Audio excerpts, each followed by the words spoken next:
Pro football grabbed America's attention in the 60s and 70s with a violent combination of speed and power that was perfect for the times. Wally Hilgenberg's touchdown put the Vikings ahead. And Wally Hilgenberg was perfect for it.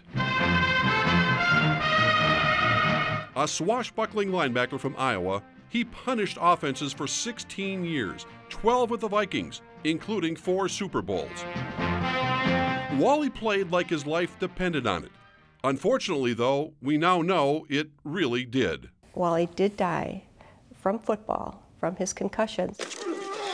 After retiring, Hilgenberg lived an energetic, apparently healthy life, hunting, fishing, working in the banking business. But something was wrong, something called ALS. I don't fear death. I don't like the way that you die. Wally received the diagnosis when he was 64. As his body declined over the next 2 years, he spent precious time with both of his families, the one at home and the one from football. But ALS is an ugly killer, and by the end, his once strong body was a shell.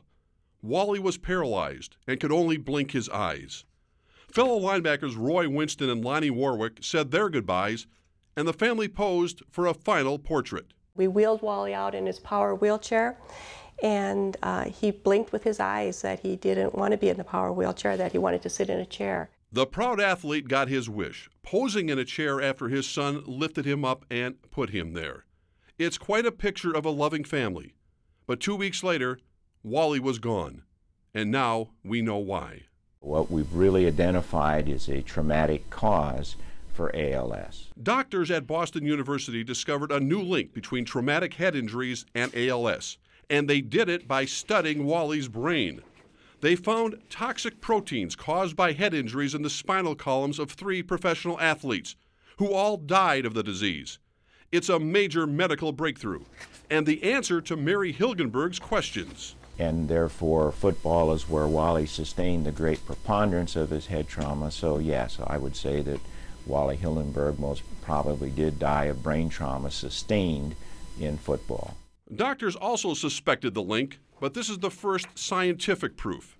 It justifies the family's decision to participate in the study, but increases Mary's concerns about other players, past and present. This is the biggest crisis that the NFL has ever had to face, is this brain injury. It's certainly on the minds of Wally's contemporaries. They smile while signing autographs, but worry about the future. Bob Lertzema went to California for Alzheimer's screening and a drug trial, but others weren't so lucky. Some people have gone out there and they found out how many concussions they've had, how much brain damage they've had, and they can't be helped, and they know what's coming. And that's what's so scary for Mary, who plans to lobby Commissioner Roger Goodell to help players with ALS. There's an old saying that pain and injuries are part of the contract, but this kind of injury is not. I mean, they're giving up their brains for this sport. How much is a brain worth?